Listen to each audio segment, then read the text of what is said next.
പാലക്കാട് കഞ്ചിക്കോട് സ്കൂളിൽ അധ്യാപകൻ വിദ്യാർത്ഥികളെ മർദ്ദിച്ച സംഭവത്തിൽ അധ്യാപകന് വീഴ്ച സംഭവിച്ചതായി ബാലാവകാശ കമ്മീഷൻ.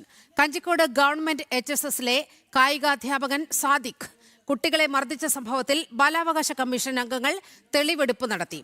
സ്കൂളിലെ 6ാം ക്ലാസ് വിദ്യാർത്ഥികളെ അധ്യാപകൻ മർദ്ദിച്ചത് കുട്ടികളെ മാനസികമായും ശാരീരികമായും തളർത്തിയതായി കമ്മീഷൻ അംഗങ്ങൾ പറഞ്ഞു. സംഭവത്തിൽ ഉൾപ്പെട്ട വിദ്യാർത്ഥികളുമായി നേരിട്ട് സംസാരിച്ചതായും അധ്യാപകൻ ഇക്കാര്യത്തിൽ വീഴ്ച സംഭവിച്ചിട്ടുണ്ടെന്നും അംഗങ്ങൾ വ്യക്തമാക്കി.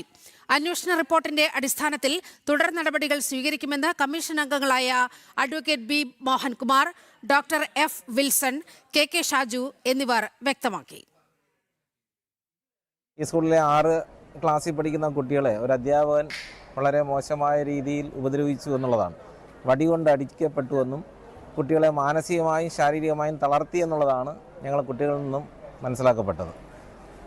ആ കുട്ടികൾക്ക് യഥേഷ്ടം പഠിക്കുവാനുള്ള ഒരു സാഹചര്യം അധ്യാപകൻ്റെ ഭാഗത്തു നിന്നും ഉണ്ടായില്ല എന്നും കുട്ടികളുടെ ഭാഗത്തു നിന്നും മനസ്സിലാക്കുവാനായിട്ട് നമുക്ക് കഴിഞ്ഞു. അധ്യാപകൻ സാദിഖിനെതിരെ നിലപാട് കടുപ്പിച്ചിരിക്കുകയാണ് ബാലാവകാശ കമ്മീഷൻ.